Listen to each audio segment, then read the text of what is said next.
Breaking today, panicked Meghan Markle called Kris Jenner after her eldest daughter, Kim Kardashian, spoke out against her. This panic call has been revealed by Rob Shooter, our friend Rob Shooter of Shooter Scoop, who says Meghan wasn't happy that Kim told the truth. The real story behind the deleted photos wasn't what Meghan wanted out there. So let's get into it. Sources tell Naughty But Nice that Meghan Markle made a full-blown panic call to Kris Jenner after Kim Kardashian calmly and publicly explained why party photos of Meghan and Prince Harry were deleted from Kris's birthday posts. And here's the twist. It wasn't the deletion that sent Meghan spiraling. It was Kim telling the truth about it. Meghan panicked the moment she realized Kim wasn't spinning the story, one insider tells me. Kim made it sound simple, casual, and optics-based, and Meghan hated that. On Khloé Kardashian's podcast, Kim explained that permission had been given to post the photos, but once Remembrance Day optics were considered, the decision was made to take them down. Logical, clean, no drama, except behind the scenes, total stress. Kim's version made it sound like Meghan hadn't fully thought it through, a source explains, and that is Meghan's nightmare. According to insiders, Meghan immediately called Kris Jenner not to dispute the facts, but to complain that Kim's explanation didn't protect her carefully managed narrative. Because it was a lie, Ms. Markle. It was another lie. The Kardashians are a lot of things. They're not liars. Meghan wanted it framed as sensitive and complex, another source says. Kim framed it as, oops, no big deal. The disconnect triggered the panic. Kim even joked the situation could have been handled with humour, suggesting a playful post and delete moment. Meghan, sources say, was absolutely not in the mood to laugh. There's a surprise. Kim leaned into honesty and humour. One insider notes, Meghan wanted control. Kris, ever the fixer, smoothed things over. The photos stayed down.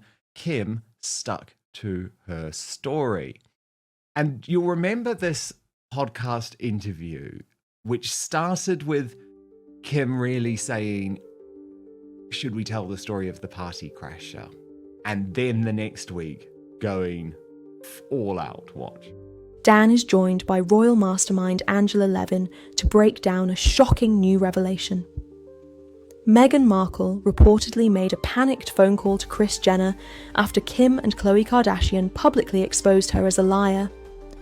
We'll examine what sparked the call, the fallout from Hollywood's most powerful sisters, and why insiders say this moment could seriously damage Meghan's carefully crafted image. From private conversations to public embarrassment, Angela Levin explains exactly what this could mean for Meghan's reputation and why this story is making headlines on both sides of the Atlantic. Like this video, subscribe to the channel, and hit the notification bell for more exclusive royal insights. Drop your thoughts in the comments. Do you think Meghan's credibility can survive this? Would come in. Should we talk about the never party know who it crasher? is, and it was like a crazy mix. Oh and my now God. it's like We were told that it was totally cool to post, and then after it was posted, I think they realized it was Remembrance Day, and they didn't want to be seen at a party, even though it's already up, you know, and then taken down. And then I think they realized, like, oh, this was so silly. And they did Baby to Baby right before. Well, They it's did like a red charity carpet. event, so like that was fine, but maybe not partying and dancing on the dance floor and whatever. So we took them down 'Cause we're to respectful. respect Remembrance Day. Yes. And then you just gotta laugh at like the situation sometimes. Angela Levin, our Royal Mastermind Prince Harry's biographer, joins me now. Angela, every single time Meghan Markle seems to get it wrong, can you just imagine her thinking that this desperate call to Kim Kardashian was going to get Kim and Khloe to change their minds about what they'd put out there? Also, Angela, it was too late. I mean, it was too late. Just like with the photos the first time around, once the information is out there being disseminated across social media and on shows like this and in the mainstream media, you can't, you can't change it. The horse is bolted. No, it's pathetic, isn't it? She just had to have it right because she wants to be in charge. So she wasn't in charge because she didn't get it right. And the reason that she could have avoided was apparently this, that if they'd come through another door round the corner, they wouldn't have had their photograph taken. But they didn't realise that. Meghan didn't realise it. So they took photographs as you would in a normal party and just, get them all ready. But she didn't want that. She didn't want anybody to know. But it's nonsense, because as we can see with the photo, that Harry's got his thing on his jacket. Look, it's just what the rose, and that shows that he knew what it was. Otherwise, he wouldn't have worn it. So she was trying to prove that she was in two places at the same time. Should have gone early to one, it seems, and then go to another one where it would have been much better. But she made a mistake, and Meghan cannot make a mistake. Meghan is in charge. And that's it. And then there's more embarrassment for Meghan Markle overnight, with the New York Post reporting that jars of her unsold jam are overflowing at Netflix HQ. Sarah Nathan for Page 6 reporting they are literally giving it away.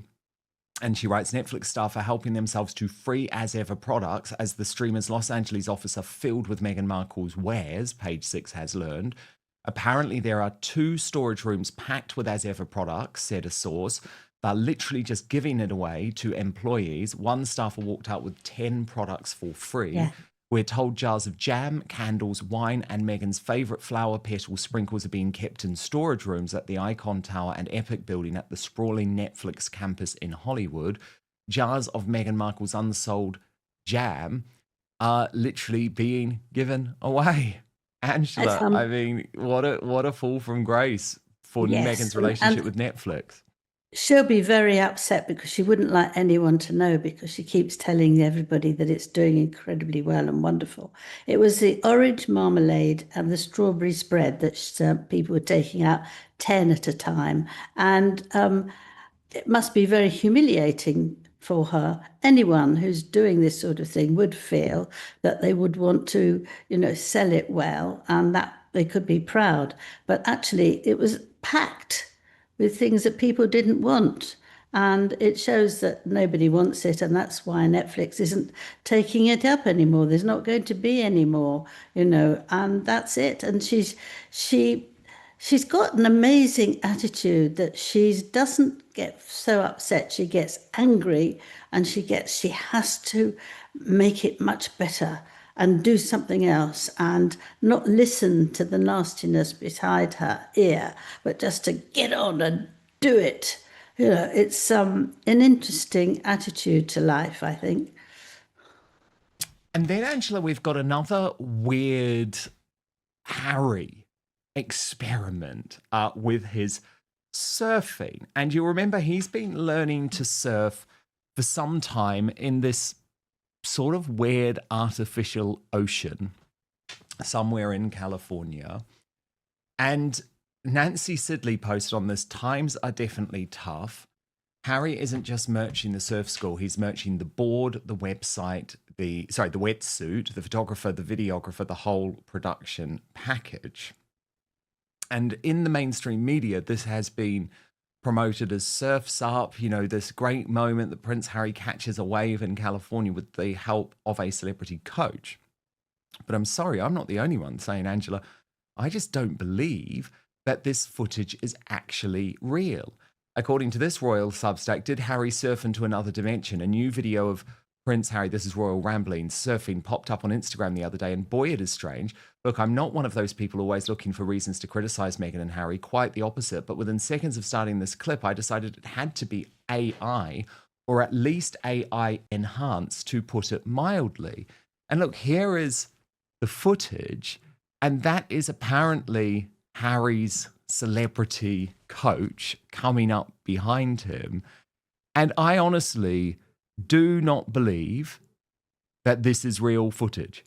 And so I'm like, are we really at the point, Harry, where you now use AI or allow commercial companies to use AI to make you look like you're Kelly Slater, to make you look like you were one of the world's best surfers? It is completely bizarre. Hans posted on this, anyone who believes this is real is delusional. This has to be the cheapest AI video I've ever seen. What is that guy even doing? Is he grabbing Harry? If you go to the beach and surf, people might believe it. Stop trying to trick people with this nonsense. Angela. Yeah, but you see, the way he holds his body.